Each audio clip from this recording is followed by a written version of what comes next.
Não seria a primeira e última vez que a história do Led Zeppelin parecia estar acontecendo paralelamente aos eventos mais importantes do chamado mundo real, pois em todos os outros aspectos, de 1969 parece ter sido annus horribilis do rock. Uma semana antes do Woodstock, no dia 9 de agosto, enquanto a banda era aplaudida de pé por um show no IMB Convention Center, em Los Angeles, auditório com capacidade para 8.500 pessoas, em outro ponto da cidade, membros da autoproclamada família de Charles Manson invadiram uma festa em Cielo Drive e atiraram, esfaquearam e espancaram até matar 7 pessoas, incluindo Sharon Tate, esposa do diretor Roman Polanski, que estava com uma gravidez bastante avançada. Músico frustrado e amargo que durante anos tentou gravar o disco sem conseguir, apesar do apoio de alguns dos maiores nomes da área, inclusive Dennis Wilson, dos Beach Boys. Manson teria ordenado a matança como parte de seu grande plano para provocar uma guerra racial, convencido de que os negros seriam responsabilizados pelas mortes. Ele argumentava que, depois que a população negra americana tivesse vencido esse conflito improvável, Manson e seus seguidores iriam assumir a liderança, tomando o poder nos Estados Unidos. Igualmente perturbadora era a alegação de Manson de que havia tirado essa ideia dos significados ocultos em várias músicas dos Beatles no álbum branco, como Rocky Raccoon, Blackbeard, Peaches, Helter Skelter e Revolution 9. O efeito imediato em Los Angeles foi um aumento maciço da aquisição de armas da noite para o dia, em uma reversão instantânea na política de portas abertas que existia até então nos vales luxuriantes, certamente entre os residentes ligados ao rock. Subitamente, todos e tudo ficaram super tensos. O conceito de paz e de amor virou coisa do passado. Lou Adler, executivo da gravadora, lembra como os assassinatos de Manson nos destruíram. Foi uma época de muita paranoia, e o melhor a fazer era sair. Não em público, porém, mas por trás de portas fechadas. De repente, lugares como o Whisky ficaram vazios. Como disse a escritora do ex-group de Los Angeles, Eva Babitz.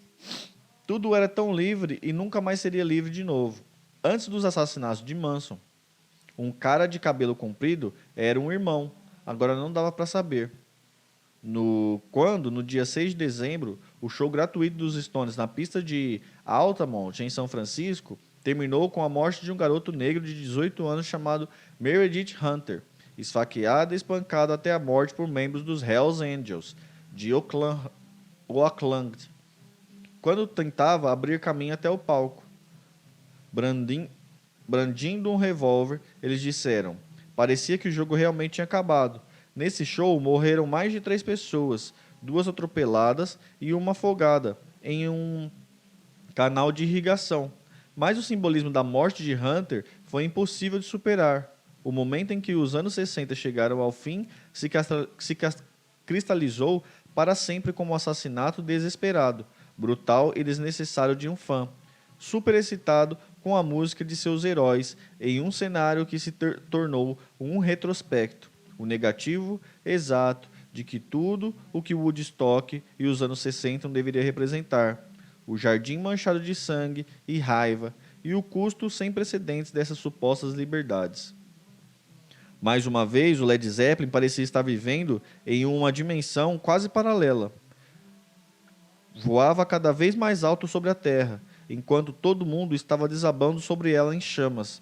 Enquanto Los Angeles, particularmente, sofria com as feridas aparentemente auto-infligidas da atrocidade de Manson, o Led estava chegando ao zenite de sua relação com a cidade que eles consideravam cada vez mais seu lar.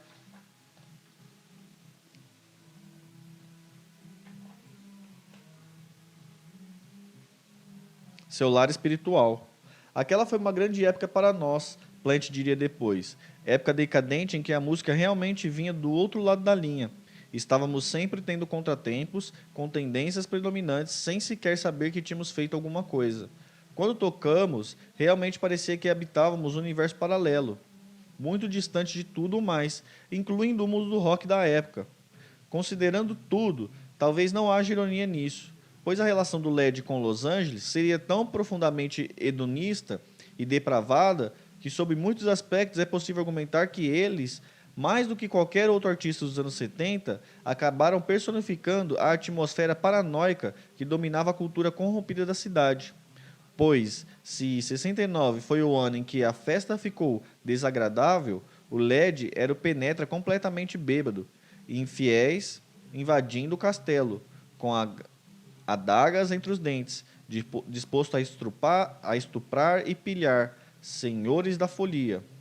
Jimmy Page estava prestes a se tornar lenda ainda maior do que Mick Jagger entre a população groupie, no mínimo por sua tendência.